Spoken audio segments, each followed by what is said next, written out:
Oh? Why, the pleasure is all mine, as is the surprise, surely. It must be fate that brings us together in this place. How have you fared as of late? I sense you are older and wiser than the last time we met.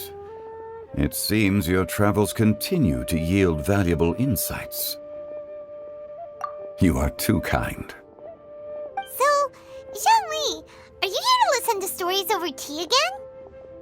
I had originally planned to set out after this last round of tea. However, I had planned to take a walk to Chimes village and gather some nascent bamboo shoots, which are currently in season. A villager there once gave me a small sample, and they possessed a most excellent flavor. Huh? Nascent bamboo shoots? Why can't you just use normal bamboo shoots instead? Wait, Paimon knows, because Zhongli prefers the finer things in life, right? Okay, Mr. Particular, let me guess. Ahem. The nascent bamboo shoot has a uniquely tender texture and a delicate sweet taste that its normal cousin cannot match. An astute observation, Paimon. You know me well indeed. Lantern Rite is almost upon us, but besides the bamboo shoots, there are a few other items I have not yet procured from Director Hu's list. May I ask if you have already made arrangements for the days ahead? Well, we were planning to use the opportunity to say hi to some of our friends, but before we were able to figure out a schedule, we ran into you. Well then, might I invite you to imagine the sheer delight that is a soup cooked with the freshest nascent bamboo shoots in all the land. Generous cuts of pork belly and crisp, fragrant bamboo shoots placed together in the pot and left to simmer slowly for half a day.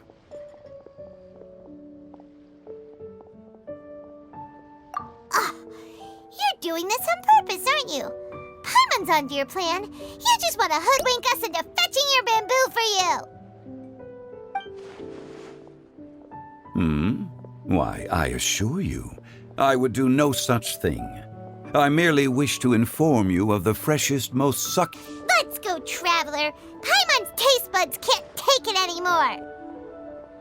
Collecting a few bamboo shoots shouldn't take too long. Paimon has got to get her hands on some of that soup. Such fine specimens are indeed well worth the excursion. Very well. I shall leave the bamboo shoots to you. Should you have the good fortune to find some, please share them with me as well. See? Paimon knew he was just bamboozling us. However, there is no need to rush. The streets of Liu will be bustling with visitors and filled with all manner of celebrations during the festive period. By all means, go wherever your interests lead you. The nascent bamboo shoots would be but a wonderful final touch to a most exceptional feast. What an honor it would be to savor them in the company of friends. We're heading out. Enjoy your walk, Zhongli. Take care now, you two.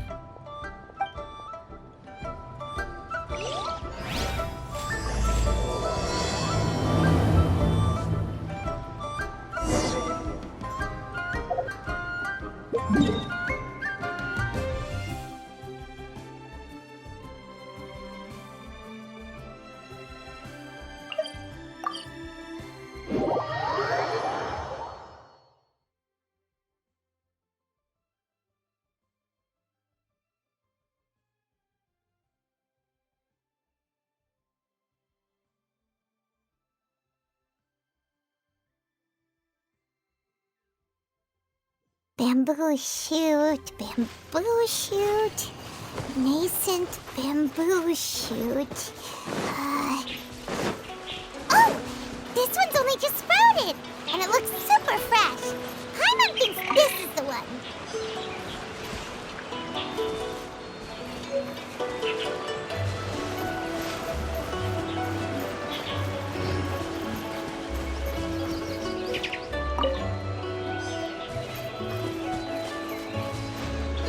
These should be enough. Let's head back. help! Did you hear that? Someone's calling for help. It's coming from over there.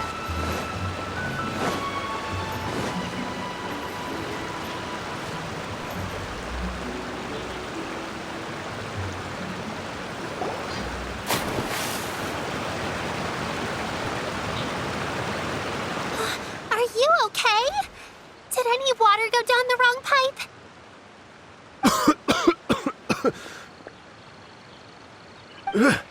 I think I'm okay now. Thank you so much. That was scary. Well, at least you're all right. It's a pleasure to make your acquaintance. Whoa, she's so well-mannered. My name's Paimon, and this is the Traveler. I'm Dvorak, a musician from Fontaine. I came through Stone Gate intending to head towards Liyue Harbor, but then I became captivated by the beautiful scenery, and before long, I was completely lost.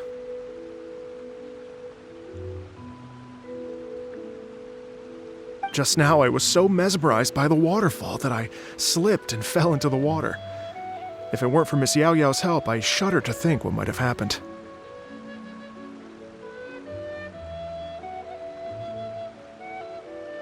It's all right, Mr. Dvorak. The splashing around the bottom of the waterfall means the stone path is always wet and slippy. You definitely have to be careful. Next time you're exploring an unfamiliar environment, try to focus on what's right in front of you. Don't let your mind wander. As long as you watch your step, accidents like this won't happen anymore. Yes, ma'am. I understand. I'll remember to be more careful next time. Oh, are you hungry, sir? Oh, I'll be fine. Please, sir, it's quite all right. I was born and raised here in Liyue. It's only natural for me to extend my hospitality to any guests who are passing through.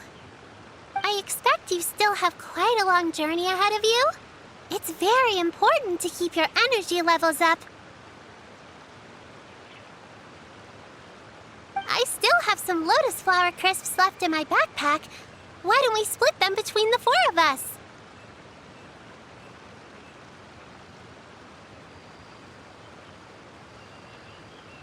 Aw, what a thoughtful kid! She even has some for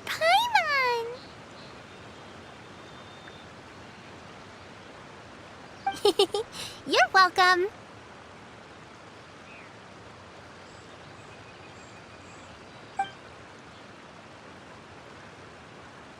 Mmm, so tasty. If only there were more.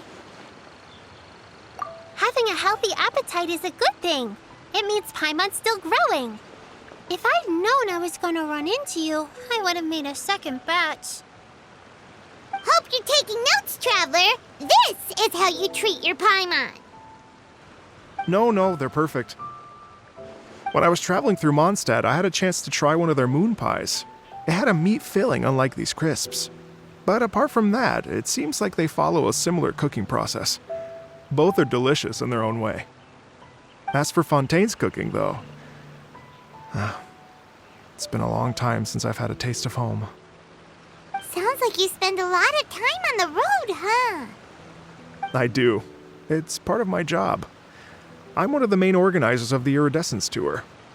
Iridescence Tour? The Iridescence Tour is one of the biggest music festivals in Fontaine. We're looking to expand, though. Our aim is to hold a festival in every nation. At least, all the main organizers share this goal. Unfortunately, it's a long story, so I'll spare you the details. But anyway, so the main reason I'm traveling all around Tavad is to promote our music festivals. But I have some personal reasons, too. Well, what are they? Just tell us already. Let me see. Well, to explain it in full, I'd have to start with a story from my ancestors. I don't want to take up too much of your time. Oh, I love listening to stories. Mm-hmm. We want to hear it too. Okay, then I'll start from the beginning. The story goes that my ancestor, who was also a traveler, once slipped and fell into a lake during his travels. As he was sinking and gasping for breath, he heard a wondrous tune in the air. They say it was the most beautiful, moving melody he had ever heard. Even in that life and death moment, the ethereal music seized his full attention and almost made him forget the fact that he was drowning. When he finally came to, he found that he had already been brought ashore. Not too far from him stood an unfamiliar woman with an almost divine aura. Once she saw that he was no longer in danger, she left without a word. My ancestor tried to run after her to give his thanks, but although a mere dozen paces separated them, no matter how quickly he gave chase, he drew no closer and remained a dozen paces behind. In the end, all he could do was to bow in thanks to the woman as he watched her walk away towards the rivers and mountains in the distance, before at last he turned around and made his way home. Once he returned to Fontaine, he began to learn an instrument so that he could spread his story far and wide, just like something like a fairy. The story's become something of a local legend in Fontaine. It's called The Lady Overlooking the Lake. People now say that if you go down to the lakeside and play an instrument, so long as you play a pleasing melody, you will hear a fairy lady who is hiding out of sight, playing along with you. Wow! Exactly. It may just be a legend to others, but for me, it's a real part of my family history. I wanted to find out the truth of this tale, so I decided to retrace my ancestors' steps and search for that lady's modern-day descendants. Of course, there's no way of knowing where my ancestor fell into the lake all those years ago, so I always knew that the search would be akin to looking for a needle in a haystack. I've spent many years on the road now, and I'm nowhere near as fit as I was in my youth. The wish that I've spent half my life chasing after has now become something of an obsession. Well, I haven't lived half of my life yet, but still, I understand how you must feel. Paimon too! It's like... imagine if you saved the center of a lotus flower crisp, which is the best part, by the way, because you wanted to eat it another day. But then suddenly, sploosh! It falls into the water, never to be seen again! Paimon would definitely remember that for the rest of her life. There's no need to feel sorry for me. I've made some progress over the years. For example, I've concluded that the story must have taken place in Liyue. Oh, so you finally found a lead? Yes, in fact, that's an intriguing story in and of itself. I'd always known that Mondstadt is the city of song and freedom, but more recently, I heard that the Anemo Archon returned to Mondstadt for a festival in the fall, and learned that he himself is a patron deity of music. So I prayed for the Anemo Archon's guidance in the Mondstadt Cathedral, and as soon as I set foot back outside the front gate, I noticed a cluster of leaves being blown in the wind further and further west, towards Stone Gate. A friendly local told me that this meant the wind was guiding me in the direction of Liyue, so I followed their advice and made my way here. Right? You get it. I knew I'd find someone that agrees with me eventually. Are you sure? It sounds a bit too much like one of those fake legends told by those treasure hoarder guys to scam gullible grannies from Jingsa Village. Record of Geo, and ask him to keep you and your family safe and well, and so on and so on.